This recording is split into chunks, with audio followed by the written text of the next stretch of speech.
So, .NET 6 and Visual Studio 2022 have been released, and I gotta say I was really hyped for the new hot reload feature of .NET 6 and Visual Studio 2022, but unfortunately it doesn't really work as expected.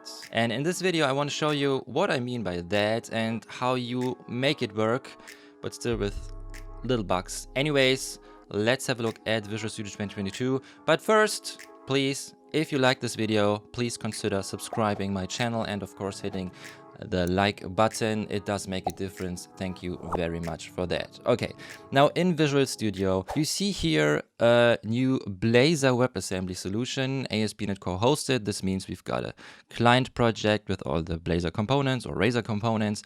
We see the server project with the web API. We got a shared project with some models. And this is here the Blazor e-commerce course code that I'm currently recording, and while recording this I got some errors, and this is what I want to show you. Now let's make this really simple. Before with .NET 5 my workflow was the following. I opened the package manager console, let's clear the screen here, and I would enter .NET watch run. Make sure to be in the server directory, so your project name, as you can see here, Blazor e-commerce, and then server.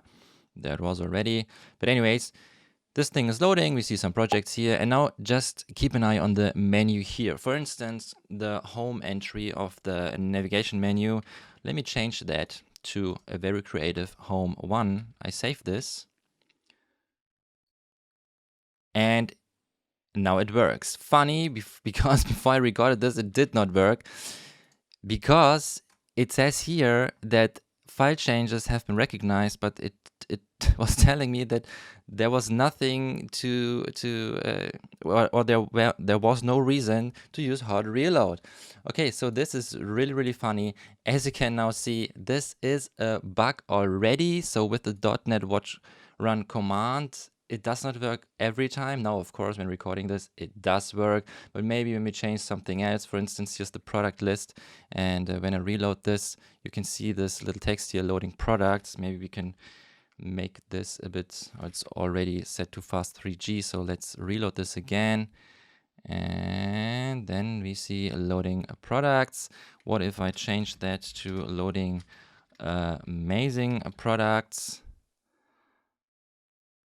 Well, nothing happens. Now this, for instance, is already new, because before, when it changed, was recognized by the .NET watch command, it would actually rebuild the app and restart it. Did not do this every single time. We saw the check mark here, so let's reload the page by ourselves, and you see, oh, okay, now it recognized the change. Have you seen this? Maybe you can rewind the video. First it says loading products and then loading amazing products. So something is fishy here. And even when we change, for instance, our models here, let me just say, we add another property here, like the original price, when my machine wants to, and there it is, original price.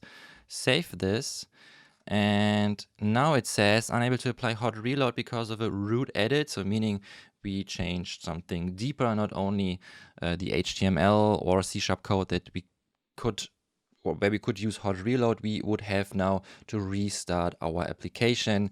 And yeah, I wanna do this, but I cannot really type anything here. So maybe I don't know how to restart the app now, but well, it simply does not work. So I would say, forget the .NET Watch commands. Maybe you know how it works, then please tell me in the comments, and all the others, of course. But it seems .NET Watch Run, not anymore. So let's just stop the app here. And then the other way to start the application, of course, is in debugging mode, right? So let's try that. And this is sometimes, well, it takes some time, because you see that the diagnostic tools will open and so on, stuff I don't really need while developing. It did start the app faster than usual, but I get an error and I have no idea what the problem here is. So let's check this out together.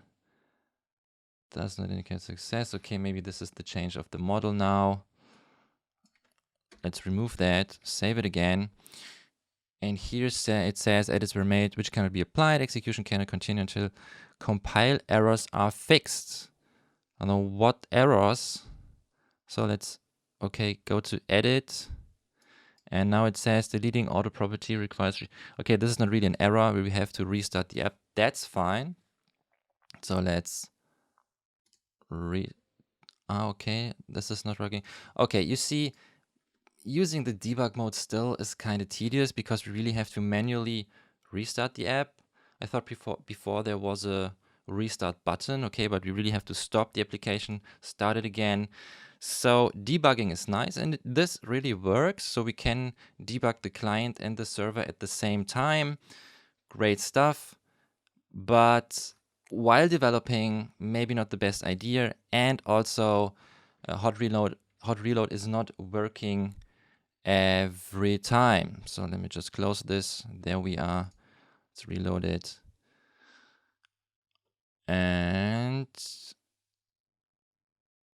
it is loading and loading and loading. Doesn't work. Maybe this was the wrong. Okay, I closed the wrong window. Okay, my bad. But now we should be there again. Okay. Still, one little thing I want to test is the CSS hot reload. For instance, for the, where is it? The main layout. Now here, the top row, this is the background color of the top row, this thing here, this gray box.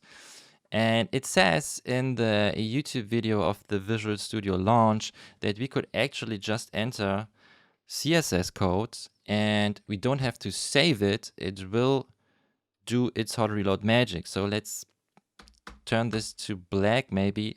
Did not save it. I do not see a change. So now let's do save it. Okay, this worked now. Great stuff. But you see, still a bit buggy in my opinion, or it does not work as expected. I have no problem with saving my CSS file. I'm really happy that it works that way because now this is really a big advantage and a big step. We do not have to rebuild or restart our application or reload the page even. We can just stay at the same page and we see real hot reload magic. But these are the ways, in my experience, that are a bit tedious. So we do not use .NET Watch Run anymore. We do not use the debugging mode. What we want to use is this little button here, Start Without Debugging, or Control and F5. And then, in my experience, that's the best way to develop .NET 6 and Visual Studio 2022 applications, because now we still have our IDE.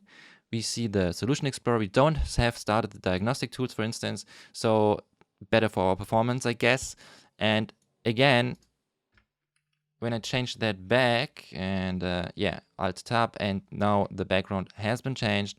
And when I now change also, for instance, the nav menu, there is it, of course, and let's change that back.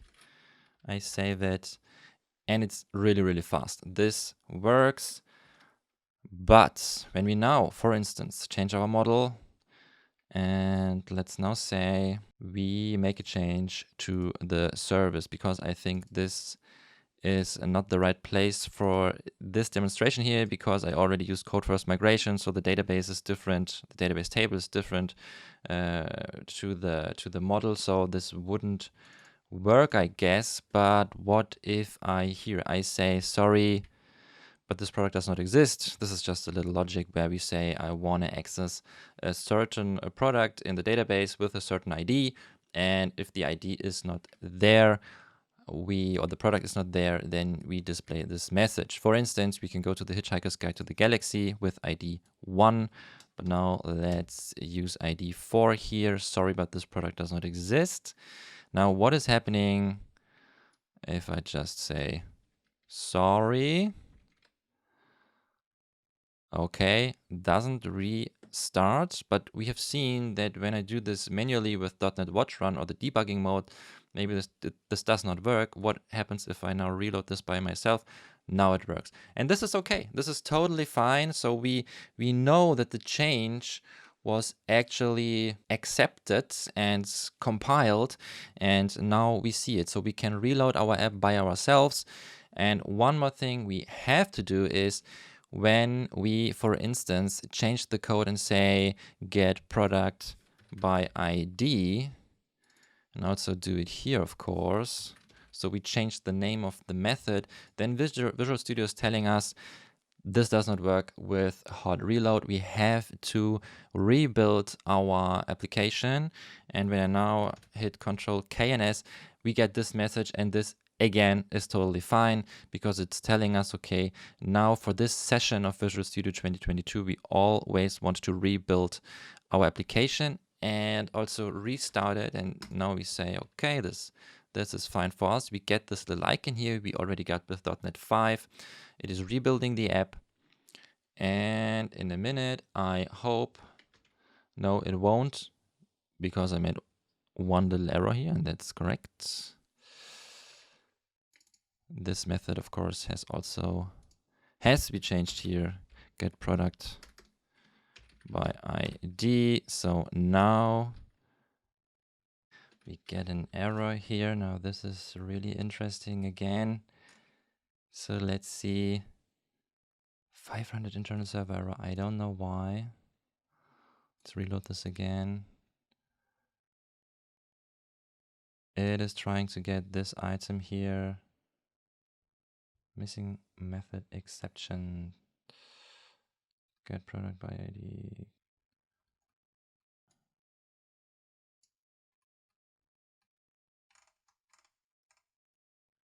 Method not found. Get product by ID async. Get product by ID async. Actually, this is the method here. Now, what happens if we stop the app by ourselves? To do that, we simply close this little window here and then start it again. Now reload it. And all of a sudden it works.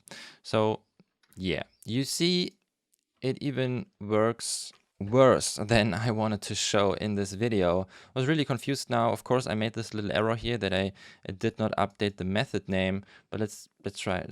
I would say let's try this again by simply renaming it back. Get product by, or get product async instead of get product by ID.